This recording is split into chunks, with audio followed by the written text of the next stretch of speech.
Welcome everyone to Business in the Community's annual general meeting. I'm Kieran Harding, Acting Chief Executive of Business in the Community.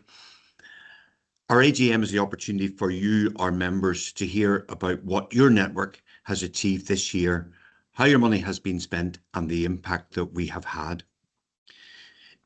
In taking up the reins of Acting CEO, I was struck by the scale and reach of Business Community as a membership organisation. Responsible business has been facing and will continue to face continued and mounting geopolitical pressures at home and abroad. And yet we believe that responsible business is the foundation for economic growth, and that our ability to engage business in addressing society's challenges are what makes this organisation unique. We've a lot to get through in the next 30 minutes and will encourage you to ask questions using the chat function. However, considering that we have a lot to get through, we may have to come back to you individually before the end of the week. So let's start with the formal business of the AGM, and I'm delighted to introduce Peter Harrison, Chair of Business in the Community. Peter. Thanks, Kieran. And as I said, this is the formal part. So as well as being a charity, BITC is a company limited by guarantee. So each member has a vote, rather like a mutual. And we've got two items on the agenda for this morning's formal AGM: to update you on our financial performance and plans for the coming year, and then to re-elect 3 trustees. We made available our latest annual report online for members, but I'd now like to turn to Richard Hutton, who chairs our Finance and Audit Committee, to comment on the headline numbers. Richard, over to you.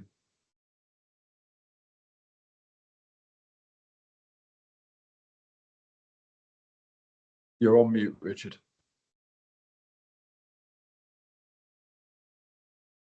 Thank you, Peter.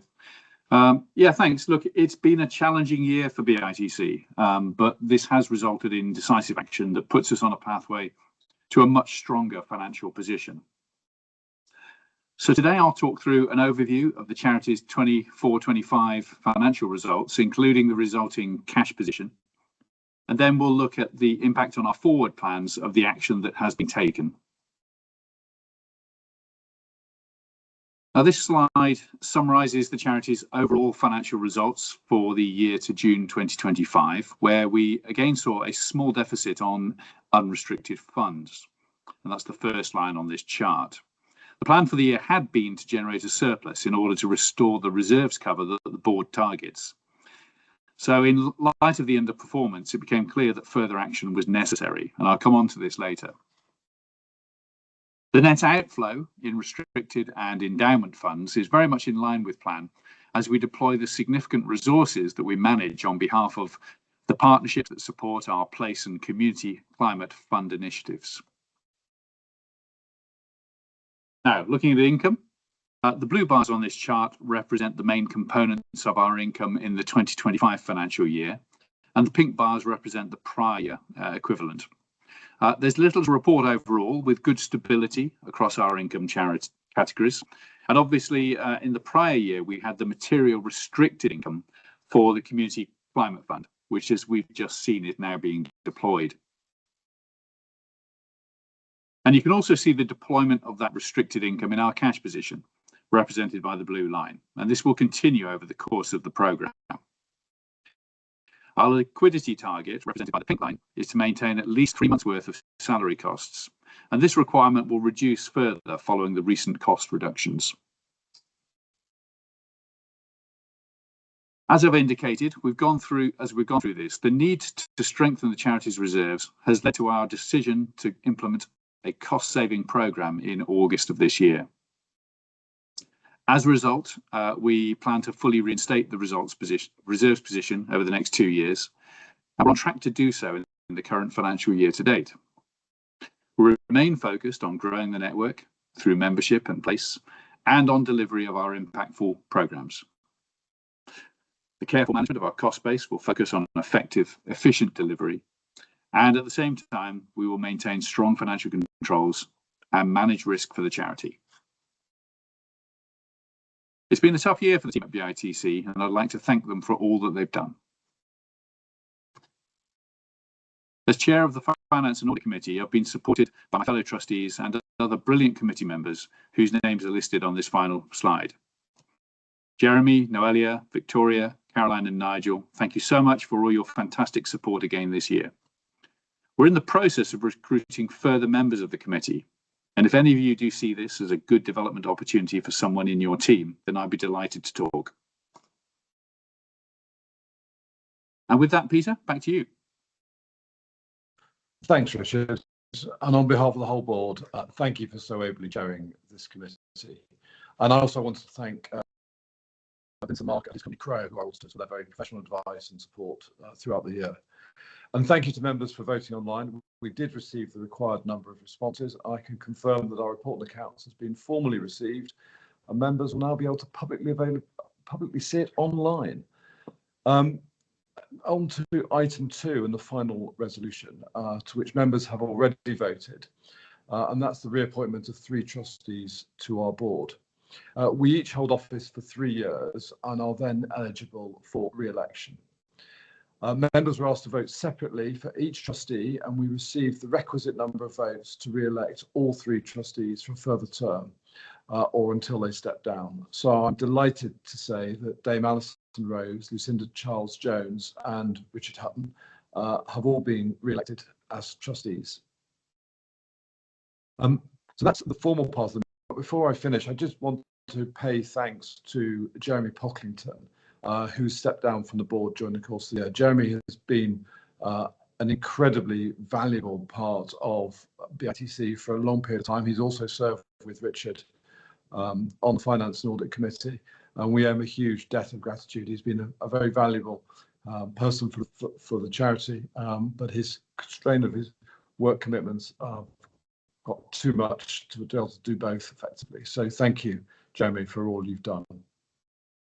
With that, I will pass back to Karen. Thank you.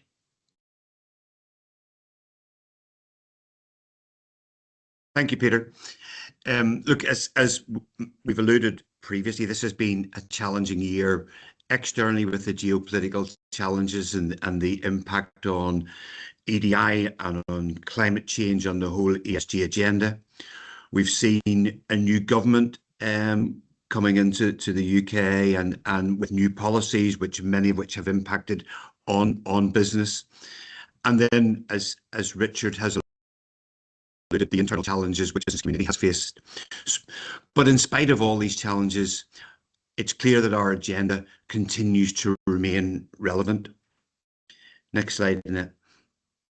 And this year we've shared our annual report, and the annual report outlines, how we have responded to those challenges which I just outlined, how we have engaged our members, and how we have engaged those members to achieve significant scale and reach across the UK and deliver impact on our agenda. Next slide, Annette.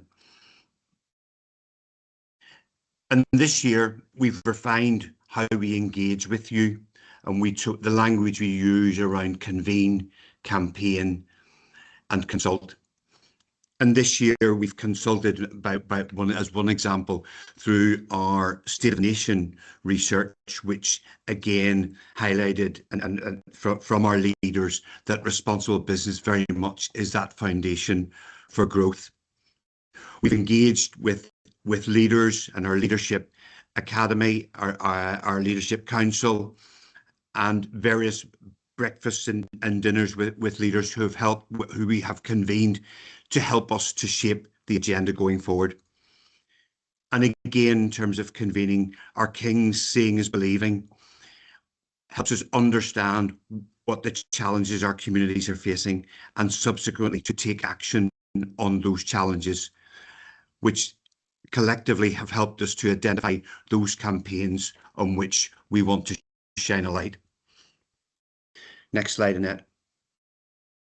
And as we turn to our achievements, 2.6 million employees are represented across the membership of business community.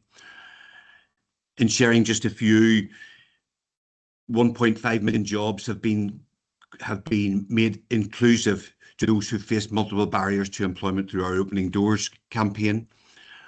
7.8 million 7.8 million employees are now represented on our Race at Work campaign, and 57% of those who face multiple barriers have, through our job coaching campaign, been able to secure jobs. So it has been a challenging year. Next slide, Annette. But as we look ahead to a positive future, where, as I said, our agenda will remain relevant. As we turn to our membership, I just want to take this opportunity to recognise that membership is the beating heart of business in the community. We are a membership organisation. I'm not business to community. The team at Business Community are not business community. It's you that are business community, and we want to thank you for all that you have done. And as we look ahead, our ambition is to grow the membership even in these tough times. We want to ensure that we retain those members that we currently have at levels that we haven't had over the past number of years. We want to welcome you to our member conference in January. And as part of that retention and work on engaging you, we want to invite you all to midpoint service calls where we can really demonstrate further how we continue to support you as a company and assure you that you are in good company. And finally, in terms of engaging that membership, we've seen the power of the King's Seeing is Believing programme, and we intend to grow that even further with 9 visits scheduled for the coming year. Next slide, Annette. And a number of our members have stood up alongside us and we've established them as strategic partners to help lead and grow our various campaigns. And if I can just take a minute just to highlight the work of Aviva, Barclays, BP, Linklaters, Principality, Salesforce, Schroders, Simply Health and Youth Futures, and recognise our new strategic partner being JP Morgan. Next slide, please. So one thing that we have learned, and this is my final slide, is that as we've engaged with our members, simplicity is the key. You've challenged us to make things more simple. I've shared previously how we intend to convene, campaign and consult. But increasingly, as we talk about responsible business being the foundation for economic growth, you cannot be a responsible business if we don't focus on our people, our planet, and the places in which we operate. So going forward, we recognise that in terms of our people agenda, we want to continue the work of the Race at Work campaign as we move into our 30th anniversary year. We will continue to grow Times Top 50 as a gender focus. I've referenced earlier our Opening Doors campaign, which we see continuing to grow alongside our See It, Pay It, and deliver those partnerships which are supporting our young people, such as Youth Futures Foundation and Barclays Life Skills. In turning to the planet, looking at how we can engage our members and our companies in the environmental agenda, and particularly with the focus on climate, but also how we can engage those members in supporting the work that we're doing in local communities to improve the environmental performance and the environmental impact in those communities. And we will continue to deliver for the Royal Warrant Householders Association the benchmarking that we continually do to drive environmental best practice amongst small and medium-sized companies. But in terms of the 3 Ps, our place agenda is the area that we have seen and will continue to see significant growth. This agenda is where we first began engaging business in the communities across the UK.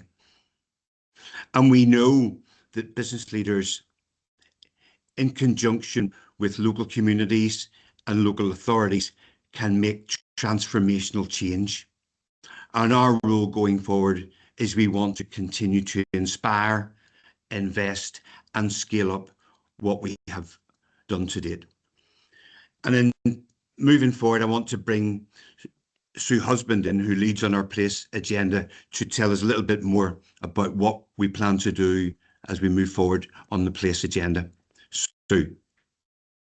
Thank you, Kieran. Hello, everyone. I'm going to focus on two key areas of our community-based activity under the headings of Place and then Planet, and how our network of responsible businesses are coming together and showing up in communities. I'm going to start with Place. BITC's Pride of Place programme unites people from all walks of life around a vision for a better future, nurturing collaboration, sustained investment, and most importantly, that self-belief to drive action so that millions can thrive in a place that they call home. This long established programme is going to grow from 18 to 21 places next year, and 2026 will see our second Place Summit, and that follows a successful inaugural summit in May when we brought together over 200 leaders representing 45 communities from across the UK. And the summit featured insights from influential voices including Dame Amanda Blanc from Aviva, our chair Peter Harrison, Dame Julia Cleverden, Minister Alex Norris, Andy Burnham and Lord Blunkett. This gathering marked the launch of the Place movement, which is bringing together place advocates from across the country to accelerate engagement in an agenda that is critical to driving economic growth and, of course, creating opportunity for all. To further support this growing network, we're pleased to have launched our Place Learning Hub, and we have phase 2 of that coming next year. The Learning Hub is a space for the whole network to share, to learn and to connect, and its content is created by the network. The accumulation of all this work will be overseen by the creation of a national place board, chaired by Dame Amanda Blanc of Aviva, guiding our work in the future, along with our other strategic place partners, and building closer partnership with government. The national infrastructure that we have created through our Pride of Place work allows us to see core issues close up, and things like poor housing, food insecurity, and lack of opportunity. And it also enables us to work with communities locally to find solutions. And key to the success of this work is our ability to pull that learning, the knowledge and the practical solutions together, and then to share what works back into those communities and at scale. And whilst I'm talking about building the scale of our working communities, I want to turn to activity under the heading of Planet. 2 years ago, we established a community climate fund through a generous donation from BP and with some additional support from Royal London. This fund is enabling us to create future-ready communities through local grants, giving communities the chance to invest in things that matter to them and that will help them to build community resilience. We're currently working in 3 core areas, Bradford, Salford and Tees Valley, where we've been undertaking deep community engagement and as a result, co-creating practical and fundable solutions that support a just transition. In the last year, we've extended that work into a couple of existing Pride of Place locations, Coventry and Norwich. And more recently, we've started introducing the fund to an existing Just Transition project in Aberdeen. This fund has enabled BITC to work with over 400 community organisations and co-create and finance 23 pilot projects. Our intention is to test, assess and then scale these projects that empower community groups and schools to take steps towards building social and environmental resilience.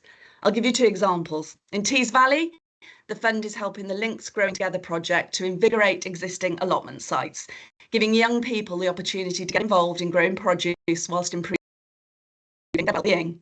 Whilst in Salford, grant funding to Growing Togetherness is providing a safe space and access to quality nature to underrepresented communities.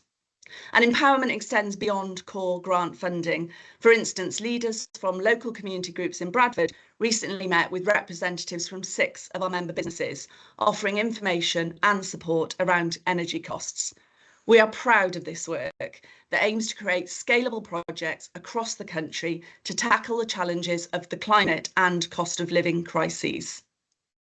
I want to finish by sharing an example of how we can optimise our burgeoning national network of places and grow the scope and of course the impact of all of our activity through bringing our campaigning and convening to life in communities.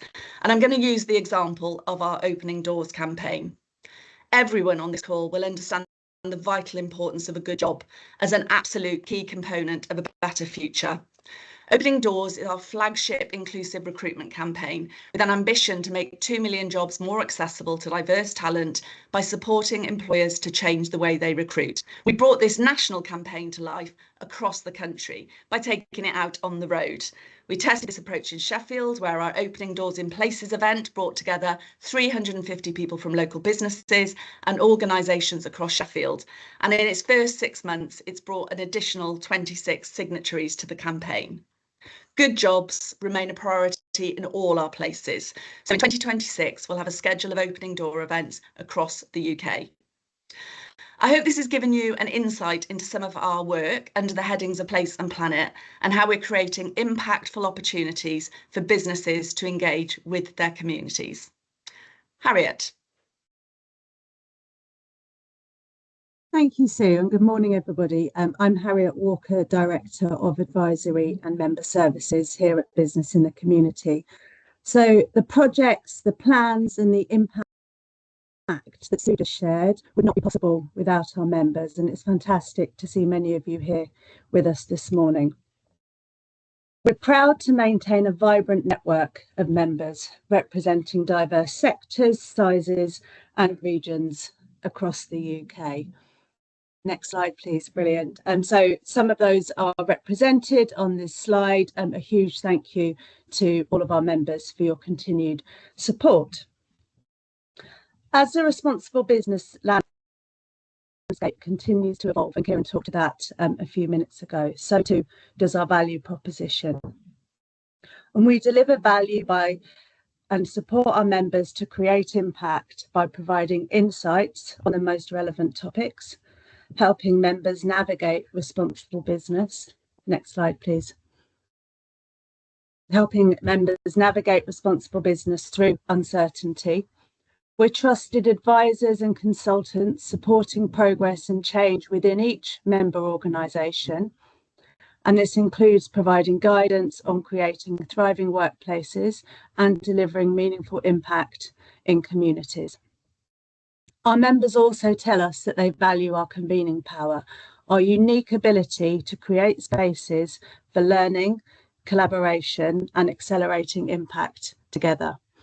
And as well as the work that Sue described and how we've brought together our members in places, we're also bringing together our members on pressing topics that are affecting every employer across the UK. And that includes topics such as the changing narrative on equality, diversity, inclusion and net zero, upcoming or expected policies that are affecting employment rights, the changes in terms of gender definition and identity, what responsible business looks like in an AI world, food insecurity, rising anti-immigration sentiment, and nature and resilience, and the role of businesses in supporting and maintaining the nature and the world and planet around us. So we look forward to seeing you all at our upcoming member conference in January, and there we will explore how responsible business can be the foundation for economic growth in the UK. Our agenda has been co-created with our members and will be delivered in collaboration with our members, and we look forward to seeing you there. Back to Kieran.